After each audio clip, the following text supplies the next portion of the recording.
Welcome to Toy Business Unboxed, your gateway to the secrets of the toy industry. Here, Jason Shea, a toy entrepreneur and expert in the field. Every product we develop is really inspired by some of the real life experience that we have with our son.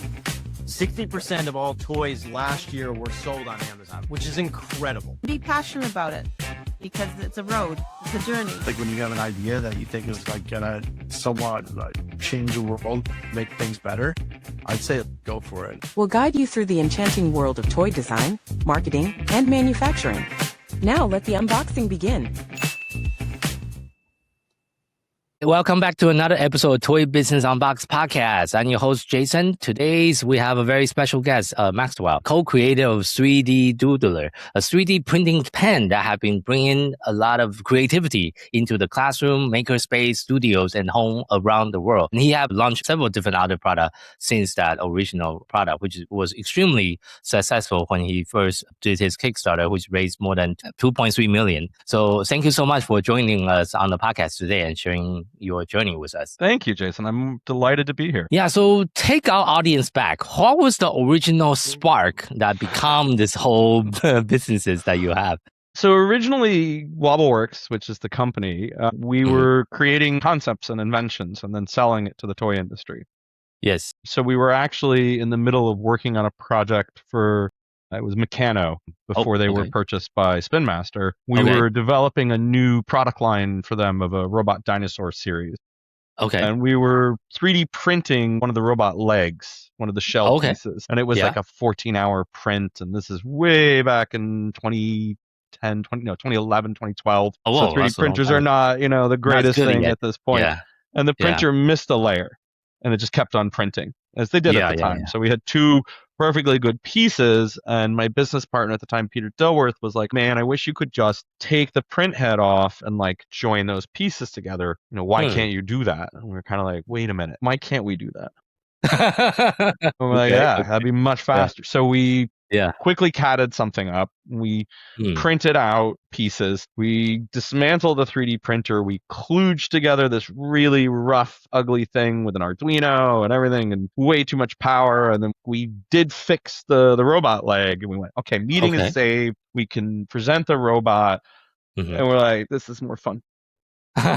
So, but when we went through and we reiterated on it and we turned it more into a pen-like thing and we eliminated the stepper motor, which is just way too much. So at the time, print heads for 3D printers were way more than like $100 to $200. And so we had to find a path to make that a more accessible price point, not needing as much tech inside of it. And so we had to find a unique path to make a product, a capable product. And so we named it Doodler because we thought it was a kind of a cute, fun name. And what make you confident that this could be a real product, not just a cool, like a gadget of some sort? Nothing. We were quite the opposite of confident. We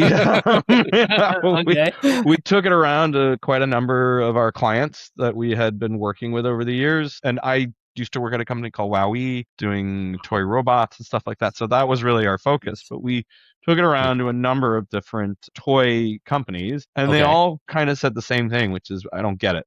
Okay. And we were like, whoa, we don't get it. It's Harold and the Purple Crayon come to life. You draw an object, and then it's a physical thing. And now, like, I have an object. Like, this is my phone case. And I'm like, I drew my phone case. Yeah. And so we were like, so it's either them or it's us. And then we were like, well, what do we need to actually like kick it forward? We said, well, we could kickstart it. So we added on an additional partner, Daniel Cohen, who has much better writing and language skills and whatnot. And we started working on a Kickstarter campaign. And it took about 3 months to do the Kickstarter campaign. And one of the keys that really told us that we were heading down the right road is that we'd picked around 14 reporters that we had sourced that had written about 3D printing, and they had written about Kickstarter, and that those two things had crossed. And we took their Twitter photos and their company logos, and we doodled them. So we made portraits of the reporters, and we made logos for them, and we videotaped it all, and we put it on YouTube under a hidden link and everything, and we wrote handwritten notes to all of them, and then we made a copy of our press releases and everything like that, and then we sent out 14 packets to all these different reporters. Okay. And so we thought maybe 3 or 4 would like write a story about it. Yeah. And what actually happened, and several of them contacted us beforehand and said, this is really cool. And I'm like, okay, so there's something here. We'll probably do okay. But of the 14 reporters that we reached out to, I think 4 of them published within the first few hours of the Kickstarter launching. Okay. And Nice. then 8 more piled in after that. And then after that, Yeah. basically everybody wrote a story because they were all like, oh, we can't miss it. Okay. Which helped us to then get the front page of Reddit, which is what then shot us through the So you got to the stratosphere. front page of the Reddit. Yeah, Oh, wow. like we had a whole strategy. I know what to do with Reddit. We're gonna do this, and then when we went to Reddit's front page, I was like, "Don't touch Reddit. Just it's done. We don't want to do anything else. Like just leave it be." And then we did around $500,000 in the first 24 hours. So it was quite insane at the rate at which we were doing it. So yeah. And it's such a long time ago. It was 2013. The Kickstarter platform, I think, is still fairly in this.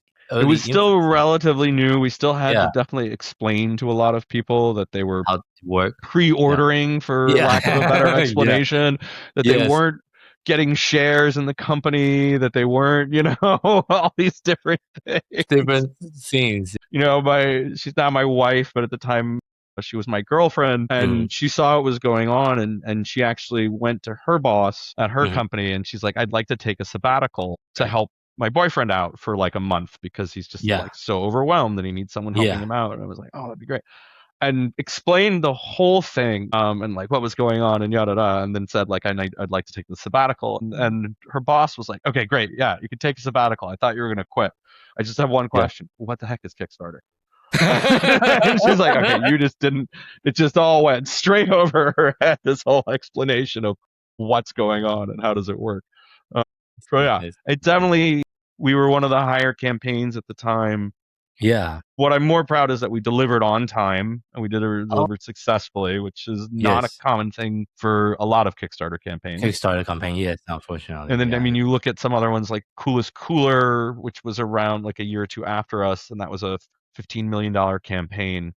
But they were unable to deliver the goods at the end of the day, largely because they not calculated shipping properly. Yeah, so they and didn't like, charge. In fact, they even called us and they said, how are you doing it? We're like, well, our product is this big, and your product is massive. It's a cooler, and you're shipping air. Think about shipping. It's like the reason that most coolers are actually made in Mexico is because of the shipping costs. Because of shipping. Yeah. And so they forgot the one very, very important. Yeah, exactly. One really like key thing there. And I get it. If you've never done that kind of thing before, you don't know those things. But I had worked for a toy company. I had brought product from concept to the market. And so we were aware of a lot of the pitfalls that were in front of us in order to do that, which is why we were able to deliver the product on time. Yeah. And obviously you're such an early mover. I mean, back in 2013, there's not a lot of 7-figure campaign on the Kickstarter platform. I mean, there's still not a huge number of them, but they do happen a little more often now than they used to. Yeah, but besides like being on the homepage of Reddit, which is definitely helped, any other specific things that you did looking back that make it so successful? The reporters. Oh, the reporters. Okay. Yeah, getting the reporters on board, making it. Okay. The thing when dealing with reporters, if you're introducing a new concept or new idea, a lot of tech reporters will be open to it. But some of the keys of doing that are pre-writing the story. Pre-writing, okay. Because a lot of these reporters have 5 or 6 stories they have to get out a day. So if you can make their life easier by providing them with a sample story, they'll use that to base their story off of, and therefore it'll make their life a lot easier. Having links on your webpage with a copy of the press release. Yeah. Reaching out to them months before, not days before, not the day of, not 5 days after you've launched it, but months before. And putting them under something called embargo. So when you say, I'm putting you under embargo, I'm requesting that you don't release this information until this date. Okay. And that's part of what we did, is we sent these stories declaring that they were under embargo. Way back then, were you also building a pre-launch list, like a popular strategy people nowadays, like building a That's a popular strategy now. We did not have a pre-launch list. We were in silent dark mode through the whole thing. Other than reaching out to those reporters, we were not going around and showing it to people. We weren't getting an email list People or to anything sign like up. that together. Okay, Now you okay. have to do that. Now there is just no way that you can do a Kickstarter successfully without doing Without that. the email list, But at the yeah. time, what we were primarily relying on was a PR push. Okay, got it. So, Thank yeah. you so much. So after the Kickstarter like campaign finished, what was the toughest part of manufacturing and delivery at that scale? Because I think you have like 20,000 backer, which is an insane number. Yeah, 26,000 backers. Yeah, that's a lot. So of that, that's like 20,000 pens. Yeah. I mean, the hardest part is having to go to the factory and sit there and Mhm. make sure it happens, you know? Like, there wasn't one specific issue, I would say, but, you know, basically I spent 4 months in southern China working with our manufacturing partner to get it ready. There were numerous times that I would even go sit on the line and like show some of the line employees, like, you know, is this a better way of doing this? And we would have So you discussions. actually flew over there in person? Oh yeah. I was at the factory. Oh, okay. Yeah, Okay. like I, you know, was shuttling back and forth every day. Oh, I used to live in Hong Kong, so that was a big advantage. You just live in Hong Kong. Okay. Yeah. Okay. So, and my business partner, who's still with us, Dan, Mhm. had an apartment in Hong Kong still. So I was just staying at his apartment in see. Hong Kong I see. and going to the forth. factory every Yeah. day Okay. on the Okay. bus On the to bus. sit there Okay. all day and then make work sure with they the do it factory to right. figure it out. And I ended up doing all the firmware code myself. Oh, whoa. So, Okay. I mean, it's just kind of everything. And then, you know, it was brand new product. Yeah. Nothing's ever as simple as people want to make them out to be. There were lots of little tricks that we discovered in the development process that allowed a final product to come out. And as always, you know, you make your first one, then you're like, all right, now how do I make it better? How do I make the next one? Where do we go from I that? think that's actually your huge advantage because not all the entrepreneur can go there in China and actually oversee the production like you did. So yeah. I suppose that's true. I would encourage most people that if they expect to take a product from concept all the way through, that they spend some time with their manufacturing partner. A lot of time. It doesn't matter where that manufacturing partner is. You still need to spend a lot of time with them. Well, especially for a product as complicated as yours, it's like a brand new concept, never has been done before. There's a lot of like trial and error trying to figure out what is going to work. There was a lot of stuff where, you know, one of the common phrases you hear in manufacturing is like, that's not possible. And then you have to do it and then show it to the manufacturer and say, it is possible. You're not thinking about it the right way. I think that's also my experience with some manufacturer in China since, you know, with our own toy line. Sometimes the Chinese manufacturer is really good at copying idea, but they are really bad at coming up with brand new idea from scratch. So if they have never done that before, they will say, oh, it's not possible. It's not possible. Without you showing them. You have to actually, which is one of the reasons being there physically is often a big advantage because we do you also speak Chinese yourself, or do you hire a translator? 其实我的中文说很不好. So like I have some bad Mandarin, but I see. Enough to have a conversation at a factory and be able to do that. But you know, most factories have people that can speak English. So have people that can speak English. Yeah. I see. So so fast forward a few more years. So now you launched the product, delivering into people's hand. And I believe later on, initially, this product was designed more for adult, correct? So there are three Doodler products. There's the 3Doodler Start, which is for kids 6+ that uses a low temperature material. But do you have that way back then when you kickstarted it? 2016 is when we launched that one. We started with a 14+ product. 14+, so It's like the same rules as a soldering iron or a hot glue gun. You know, ABS and PLA, so we're in 220 degrees Celsius land, which is 400 and something Fahrenheit. Okay. Forgive me. I do Celsius more than I do Fahrenheit. So sure. So it was definitely not a toy. And we were very clear about that to people that it was not a toy. You know, at that time, Toys R Us approached us and wanted to sell it. And we said, hey, we're really flattered. We'd love to work with you, but it's not a toy. And so you can't actually sell it. We'll like find a way around the safety issue and all this stuff. And we were like, if you just wait 2 years. In 2 years, I will have a kids version for you, and then you can sell the kids version. Yeah. And so that's where, you know, we ended up doing that. But we'd always intended on a kids version, middle of the road version, a professional version, a food version, kids food version, and so forth and so on, which is where we ended up. You do have So, like food version, which is very, very interesting as well. Yeah, we use sugar. We use isomalt, which is a sugar substitute. So it doesn't spike your insulin levels, and you can use it to draw in candy. Well, that's super cool. Okay. So you already have all that idea in mind. Yeah, so I had the whole thing like in an mind. Ecosystem almost. Yeah, the whole ecosystem. Yeah. And it was very evident also all the support material, doodle pads, silicon mats that have grooves in them so that you can do repeatable parts, nozzles, like decorating kit, different shapes and sizes of nozzles that can be done. So it was quite expansive, and we are off the bat. We're like, oh yeah, this is where we're heading. This is the path to get there.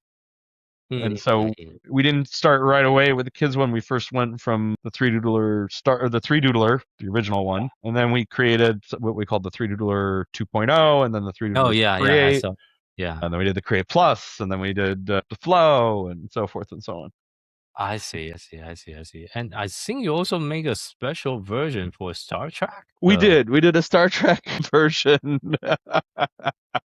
We did a license for Star Trek, and we did a Powerpuff Girls version of the 3Doodler Start. Okay. Yeah, which were fun.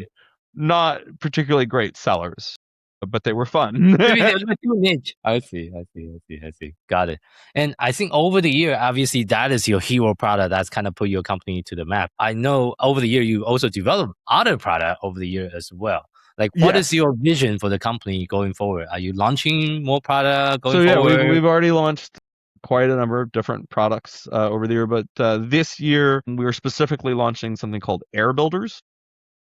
Which has just gone into the market. It's now available on Amazon and a couple other platforms, but it's tubes that you interconnect and then they share their air, so you can inflate them from any port, and then you can deflate them from any port. And the ports have little valves on them, so they self-close, but you create forts with it, or you can create obstacle courses with it.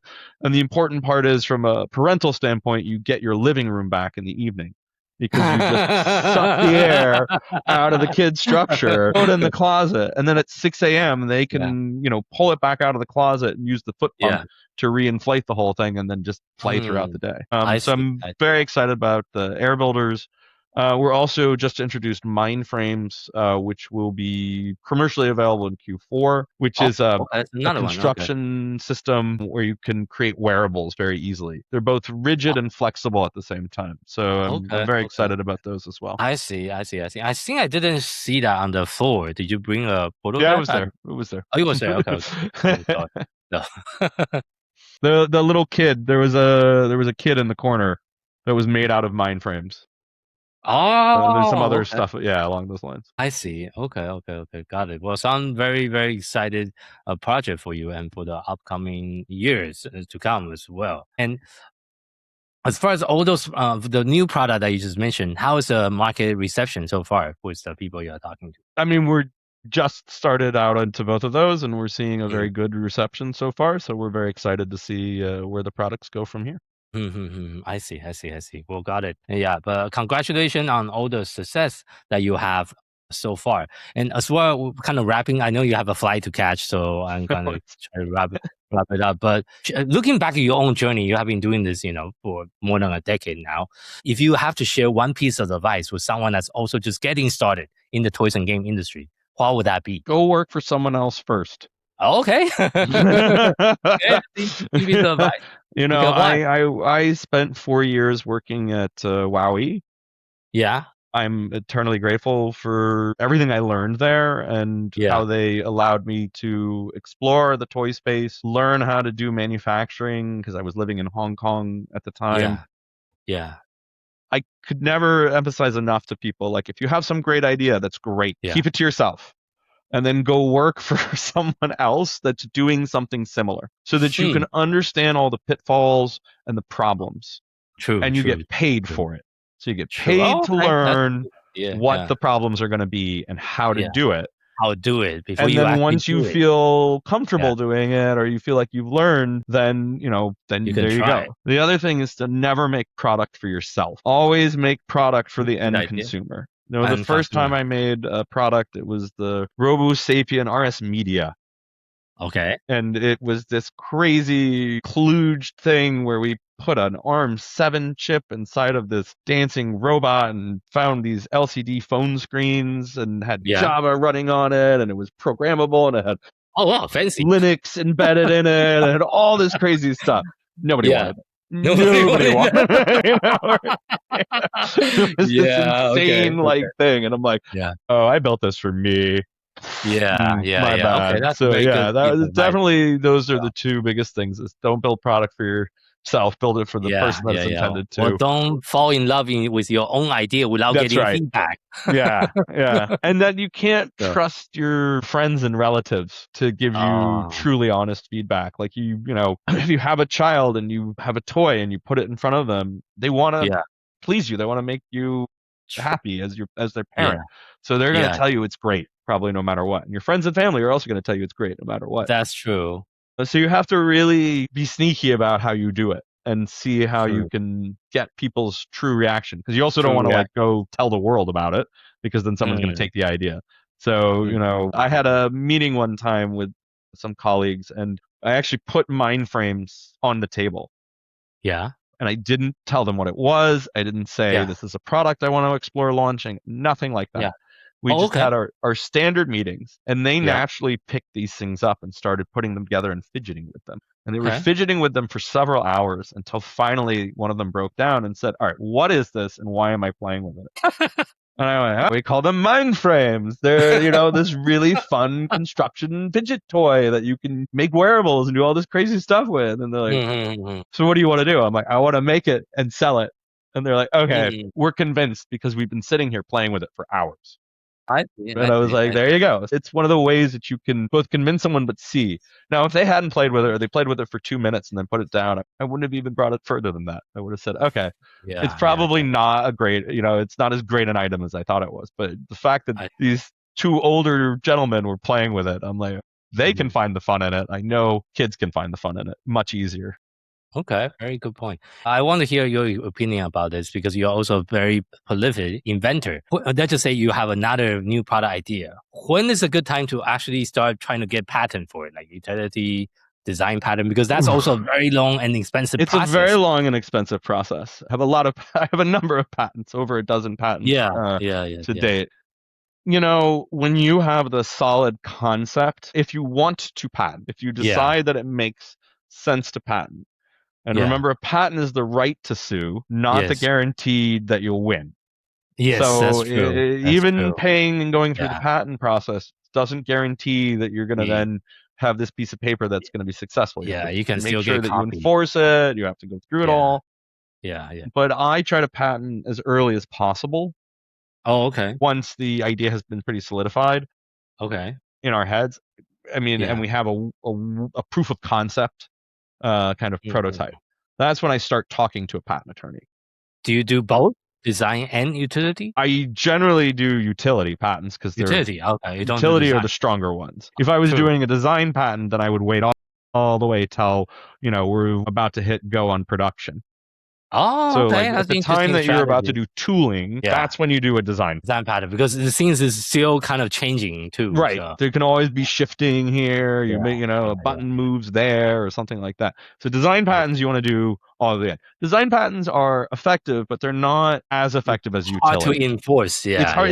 Because very easy way to get around it. Right. I changed 20 to 30% is like the rule of thumb, or the roundabout rule in order to get around the design patent. But a utility patent is very different, because it's like I'm patenting the concept of it, the mechanism of it, the way that it works.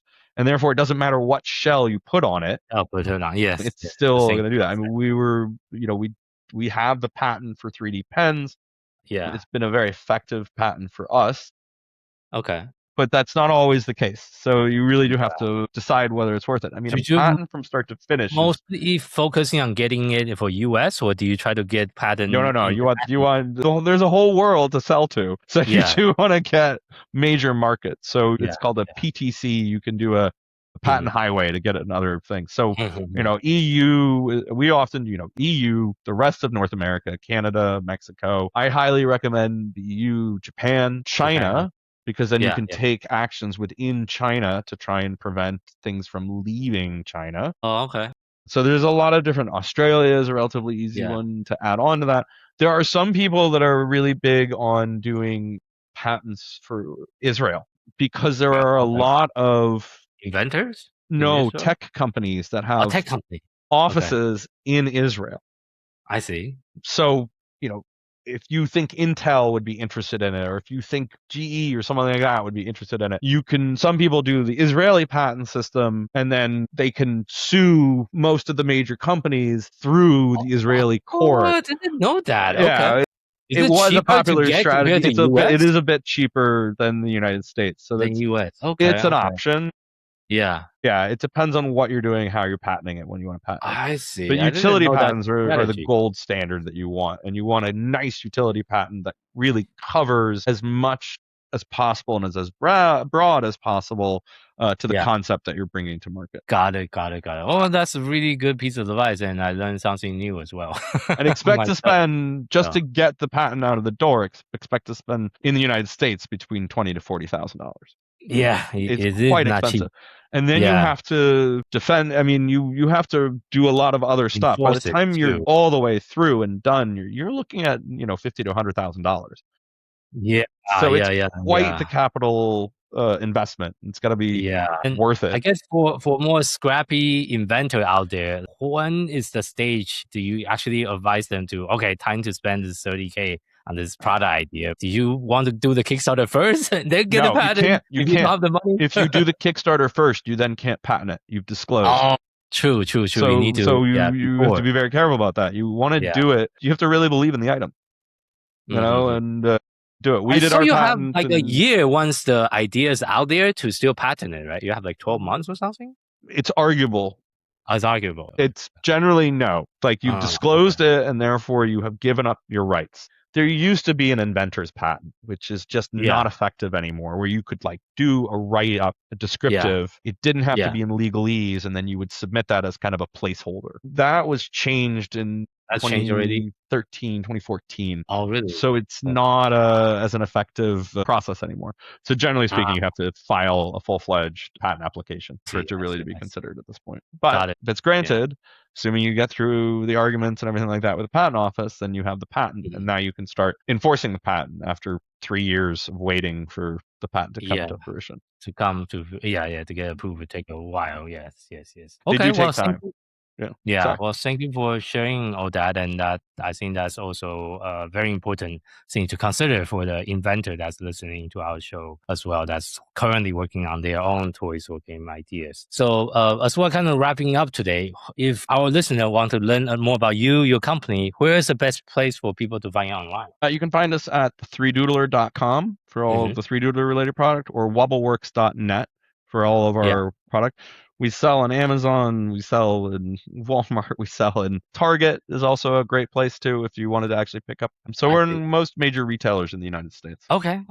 Got it. Well, I'll make sure I put that into the show note. And thank you again for your time today, sharing your journey, your knowledge, and your experience within the toys and game industry. Well, thank you for having me. And thank you for our audience for tuning in to this episode of Toy Business Unboxed podcast. I hope today's conversation gave you some practical insight and fresh inspiration for growing your own toys or game companies. This podcast is proudly sponsored by Toy Launch, a leading marketing and growth partner for toys and game companies. At Toy Launch, we help brands scale on Amazon and beyond through full service account management, pricing, catalog optimizations and marketing, and more. If you are looking for a proven team that understands both the e-com industry and also toys and game as a whole, we are here to help. If you like a personal breakdown of your brand marketing opportunity and your best next step, you can schedule a free consultation session with us. Just visit our website, toy-launch.com. If you ever want to connect with other toys and game founders, feel free to join our free communities, Toys and Game Launchpad. You can find more information about that as well at toy-launch.com/group. For more resource update and industry insight, visit us at any time at toys-launch.com.